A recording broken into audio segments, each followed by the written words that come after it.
वन्दे अहं श्रीगुरुयुतपदकमलं श्रीगुरुं वैष्णवांश्च श्रीरूपं सग्रजातं सहगणो रघुनाथान्वितं तं सजीवं स्वाद्वैतं सावधूतं परिजनसहितं कृष्ण चैतन्यदेवं श्रीराधा कृष्णपादं सहगणो ललिता श्रीविशाखान्वितंश्च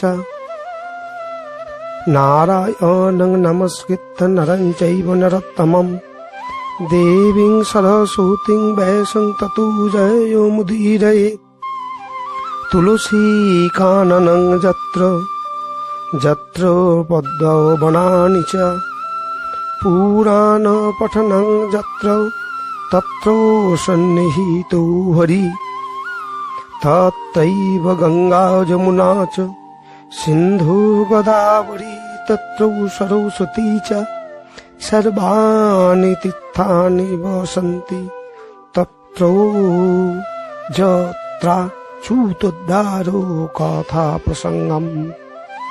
জয় নিতাই, জয় গৌরহরি, জয় শ্রী কানু ঠাকুর। আমরা এই সংসারের জীব সাধু গুরু এবং শাস্ত্রের আজ্ঞায় প্রত্যেকেই কোনো না কোনো ব্রত অনুষ্ঠান বা ধর্মাচার পালন করে থাকে। প্রত্যেকটি ব্রত বা ধর্মাচার পালনের মূল লক্ষ্যই ভগবানের কৃপা পাওয়া। কিন্তু আমরা ভগবানের কৃপা কি করিয়া পেতে পারি সেই সম্বন্ধে সঠিক ধারণা না থাকার জন্যই আমরা বিভিন্নভাবে বিভিন্ন রকমে আমরা ধর্ম অনুষ্ঠানকে বা ধর্মাচার পালনের জন্য সচেষ্ট হয়ে থাকি। কিন্তু সঠিক পন্থা অবলম্বন করলে খুব অতি দেহ নির্বাহ বা দেহকে কষ্ট না দিয়েও সাধন ভজনে আমরা ব্রতী হতে পারি। তাই আমরা দেখেছি যে ভক্তি সাধন করিলেই ভগবানের কৃপা মিলে। আমরা এই প্রসঙ্গে সনাতন গোস্বামী কে শ্রীমন মহাপ্রভু এই কলিযুগের করুণার ঠাকুর আমার গৌরসুন্দর বলেছেন চৈতন্য চরিতামৃতে, নিত্য সিদ্ধ কৃষ্ণ প্রেম সাধ্য কবু নয়, শ্রবণাদি শুদ্ধ চিত্তে করো এ উদয়। এই তো সাধন ভক্তি দুই তো প্রকার, এক বৈদি ভক্তি, রাগানুগা ভক্তি। আর রাগহীন জন ভোজে শাস্ত্রের আজ্ঞায়, বৈদি ভক্তি বলি তারে সর্বশাস্ত্রে গায়।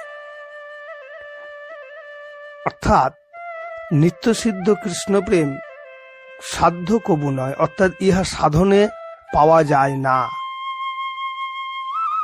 এই জন্য আমাদেরকে ভক্তি সাধন করিতে হইবে। ভক্তিকে পাওয়ার জন্য, ভক্তির কৃপা কি করে আমরা মিলিব, তার জন্য আমাদেরকে সাধন করিতে হবে। এই সাধন অঙ্গগুলির মধ্যে আমরা বিভিন্নভাবে আছে শ্রবণ, কীর্তন ইত্যাদি ইত্যাদি। তো এই প্রসঙ্গে শ্রীমদ্ ভাগবতে 2:1-15 শ্লোকে আমরা দেখতে পাই, তস্মাদ ভারতৌ সর্বাত্মা ভগবানো হরিশ্বর শ্রোতব্য কীর্তি তৌ বাশ্চৌ মর্তব্যশ্চৌ তাও ভয়ম।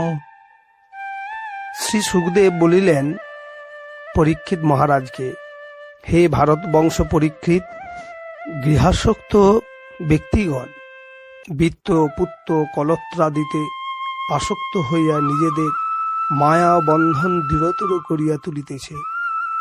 বলিয়া তাহাদের মধ্যে যে ব্যক্তি মোক্ষ বা মায়ার বন্ধন হইতে মুক্তি কামনা করেন, সর্বাত্মা ভগবান ঈশ্বর শ্রীহরির গুণলীলাদির শ্রবণ কীর্তন এবং স্মরণই তাহার কর্তব্য। তাই আমরা যদি সর্বতোভাবে আমরা ভক্তি সাধন করিবার জন্য সচেষ্ট হয়, তামার কলিযুগে গৌরসুন্দর বলেছেন যে ৬৪ প্রকার সাধন অঙ্গ, এই সাধন অঙ্গ পালন করিবার জন্য বা সাধন অঙ্গকে কর্মেতে রূপান্তরিত করবা বা কর্ম করিবার জন্য আমাদেরকে সর্বতোভাবে নিজেদেরকে সচেষ্ট থাকিতে হইবে। কারণ সাধন না করিয়া কোনো বস্তুই মিলে না। অর্থাৎ সাধন করিবার জন্য আমাদেরকে আমাদের যে ইচ্ছা, সেই ইচ্ছাটাকে প্রয়োগ করিতে হইবে। তাও হইলেই আমরা ভক্তিরানীর কৃপা পাব। আর প্রত্যেকটি ব্রতের বা প্রত্যেকটি ধর্মাচারের অনুষ্ঠান পালনের মধ্যে দিয়ে অবশ্যই আমাদের ত্যাগ এবং বৈরাগ্য এবং জ্ঞান এগুলো সৃষ্টি হয়। কিন্তু আমার গৌরসুন্দরের ভাবনায় বৈরাগ্য আমি ত্যাগ করিয়াছি বলিয়া তাহা বৈরাগ্য হলো তাহা নহে। ত্যাগ করিতে বা বৈরাগ্য সৃষ্টি করিবে হইবে কি করে? সাধন অঙ্গ নিরবিচ্ছিন্নভাবে সাধন অঙ্গের দ্বারা নিরবিচ্ছিন্ন সাধন ভক্তিকে সাধন করিতে করিতে স্বাভাবিকই বৃত্তিতেই আমাদের ত্যাগ সৃষ্টি হইবে বা বৈরাগ্য সৃষ্টি হইবে এবং ভগবান সম্বন্ধীয় স্বরূপ জ্ঞানও আমাদের ভিতরে তিনি সৃষ্টি করিয়ে দিবেন। তাই আমার সনাতন গোস্বামী প্রভুপাদকে আমার গৌরসুন্দর বলিলেন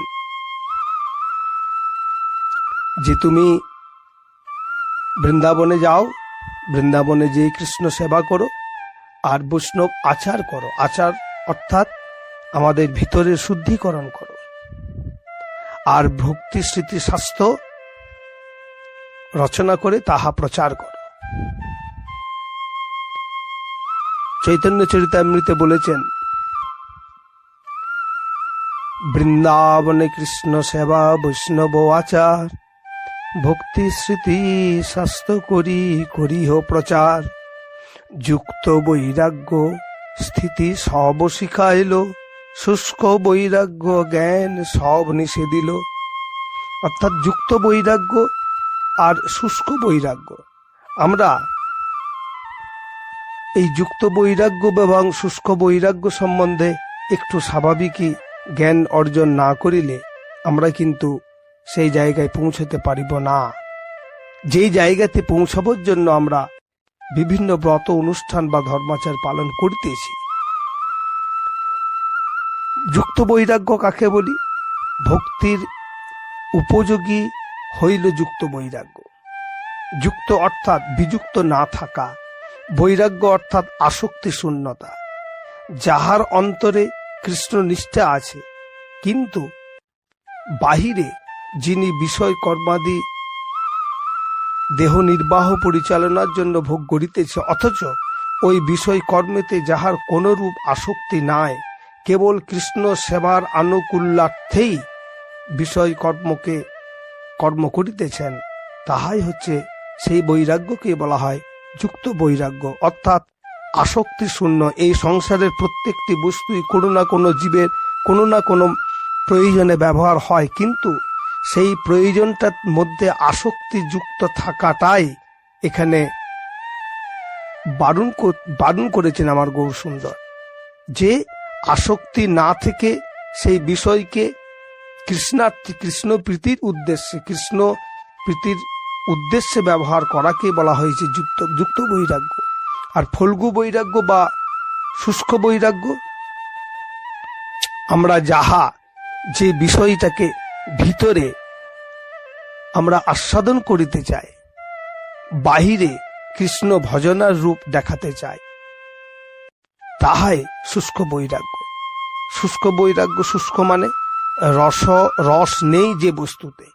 বৈরাগ্য মানে আসক্তি শূন্যতা। প্রাকৃত মায়িক বস্তুকে হরি সম্বন্ধ বস্তুর পরিত্যাগাদি, নিজ দেহ ইন্দ্রিয়াদি অর্থাৎ জড় বস্তুর চাহিদা জড় বস্তুর দ্বারাই পূরণ হইয়া থাকে, এই রূপ ভাবে কর্মকে ফল্গু বৈরাগ্য বলা হয়। হরি সম্বন্ধাদি বস্তু শব্দে মহাপ্রসাদী বুঝায়। মহাপ্রসাদীর ত্যাগ দুই রকমের হয়ে থাকে। এক, মহাপ্রসাদী কামনা না করা, আর মহাপ্রসাদী পাওয়া গেলেও তাকে গ্রহণ না করা, অর্থাৎ এই শেষোক্ত রূপ ত্যাগে অপরাধ হইয়া থাকে। এই রূপ বৈরাগ্যের মধ্যে দিয়ে হৃদয় শুষ্ক হইয়া যায়। চিত্তের শুষ্কতা হেতু আমরা ভগবানের প্রতি আমাদের যে ভগবানকে আরাধনাকে সামনে রেখে আমরা যে ত্যাগটা করি, এই ত্যাগ কিন্তু বা এই বৈরাগ্যকে কিন্তু সঠিক বৈরাগ্য হিসাবে ধরা হয় না। এইরূপ বৈরাগ্য আমাদের ভক্তি সাধনের অন্তরায়। তাই আমরা এই বিষয়ে আমার গৌরসুন্দরের এই প্রসঙ্গক্রমে ভাগবতের একটি শ্লোক বলিয়াছেন 2:2-5 চিরানি কিং পর্থিন সন্তি দিশন্তি ভিক্ষং নৈরাঙ্গ ঘৃপা পরভৃত সরিত পশুসনা রুদ্রাগুহা কিম জিতয় বোতি নোপসন্নান কস্মাৎ ভাউ জান্তি কবয় ধন দুর্মদান ধনা। পরীক্ষিত মহারাজের নিকট শ্রী সুখদেব বলিলেন, প্রতিমধ্যে লজ্জা নিবারণ উপযোগী জীর্ণ বস্ত্রখণ্ড কি পুড়িয়া নাই? পর প্রতিপালক বৃক্ষ সকল কি, অর্থাৎ ভিক্ষাস্বরূপ ফল আদি কি সেই বৃক্ষ দান করে নাই? নদী সকল কি শুষ্ক হইয়া গিয়াছে? পর্বতের গুহা সকল কি রুদ্ধ হইয়া গিয়াছে? ভগবান বিশ্বম্ভর দেব কি আর শরণাগত জনসমূহের রক্ষা করেন না? তবে কেন সাধু সকল ধন দুর্মদান্ধ লোকদিগের সেবা করিয়া থাকেন, তোমাদেরও তুষ্টি বিধানের চেষ্টা করেন? তাই এইভাবে যদি আমাদের বৈরাগ্য সাধন করিতে করিতে আমাদের যদি ভক্তি সাধন করিতে করিতেই তিনি আমাদের ভিতরে জ্ঞান এবং বৈরাগ্য সৃষ্টি করিবেন। তাই আমরা আমাদেরও এই একাদশী 64 ভক্তি সাধনের জন্য যে একটি সাধন অঙ্গ, তা হচ্ছে একাদশী। মাঘ মাসের শুক্লপক্ষের যে একাদশী, তার নাম এবং তার মাহাত্ম্য জানিবার ইচ্ছা জাগিলে যুধিষ্ঠিরকে শ্রীকৃষ্ণ বলিলেন যে মাঘ মাসের শুক্লপক্ষের একাদশী দেবীর নাম হচ্ছে জয়া একাদশী। এই একাদশী দেবীর পদাশ্রিত এই কনিষ্ঠ সাধককে সাধন পথের সকল রকম বাধা অতিক্রম করার শক্তি প্রদান করেন এবং অন্তিমে বৈকুণ্ঠ লোকে পৌঁছে দেন। তাই সকল বাধাকে জয় করেন বলিয়া এই একাদশী দেবীকে জয়া একাদশী বলে। এই বিষয়ে পুরাকালে এক কাহিনী আছে, তা আমি তোমাকে বলিতেছি, মনোযোগের সহিত শ্রবণ করো। বিভিন্ন পুরাণে এই একাদশী দেবীর নামও বিভিন্ন রকম। ভবিষ্য পুরাণে জয়া একাদশী, শ্রী গরুর পুরাণে ভৌমি নামেও পরিচিত আছে। যাই হোক, স্বর্গলোকের একদিন দেবরাজ ইন্দ্রের রাজসভায় গন্ধর্বরাজ পুত্র পুষ্পদত্তের পুত্র মাল্যবান এবং চিত্রসেনের পত্নী মালিনীর কন্যা পুষ্পবন্তী নামক কন্যাকে দেখিয়া আশ্চর্যান্বিত হইয়া জিজ্ঞাসা করিলেন, তোমরা এখানে কি করিয়া উপস্থিত হইয়াছ? তার কারণ, তোমাদিকে তো আমি অভিশাপ দিয়াছিলাম। কি করিয়া এই অভিশাপ হইতে মুক্ত হইলে? তখন বিনীত ভরে মাল্যবান বলিলেন যে, হে দেবরাজ,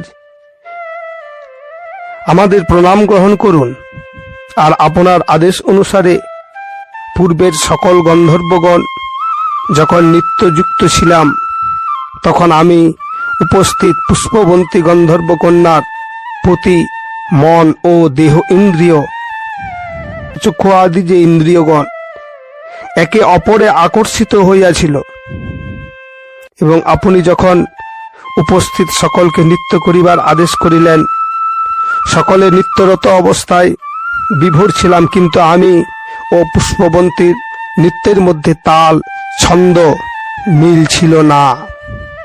তাহা আপনার গোচরীভূত হইলে এই অপরাধের জন্য আপনি পিশাচজনী প্রাপ্ত হওয়ার জন্য অভিশাপ প্রদান করিলেন। আমরা উভয়েই পিশাচজনী প্রাপ্ত হইলে পর মর্তলোকে হিমালয়ে তুষারাবৃত অঞ্চলে কোনো রকমে দুঃখ কষ্টে দিনযাপন করিতেছিলাম।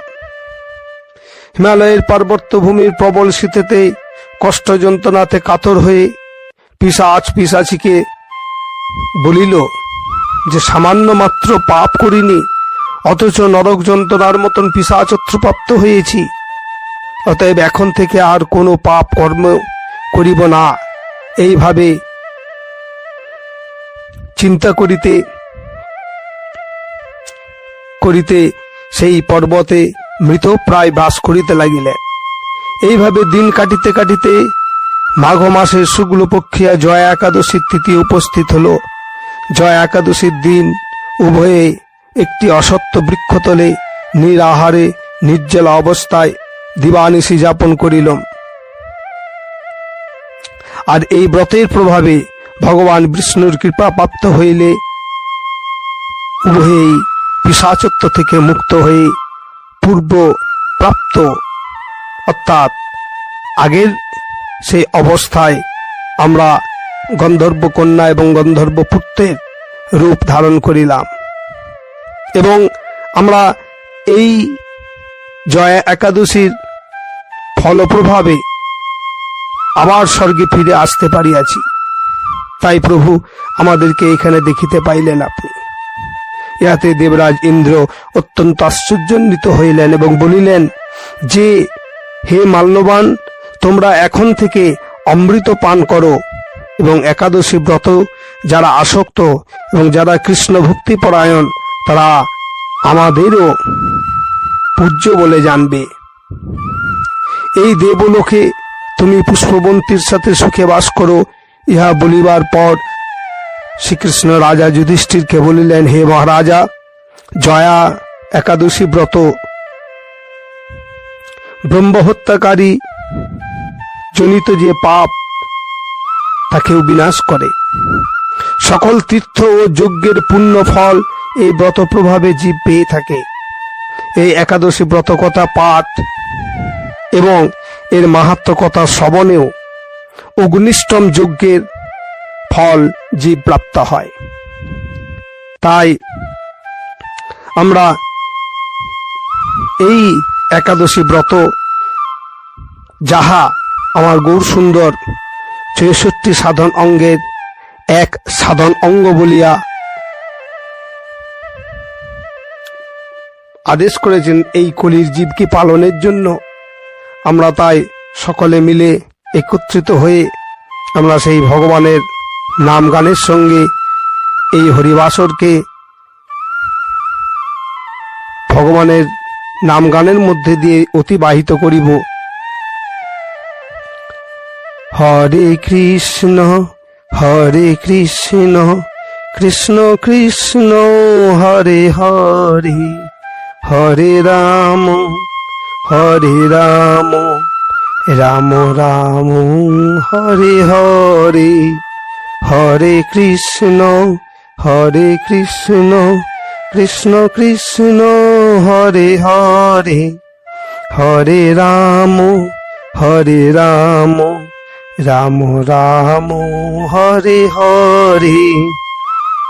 জয় নিতাই, জয় ঠাকুর কানাই, জয় গৌর সুন্দর কি, জয় গৌর সুন্দর কি, জয় গৌর সুন্দর কি।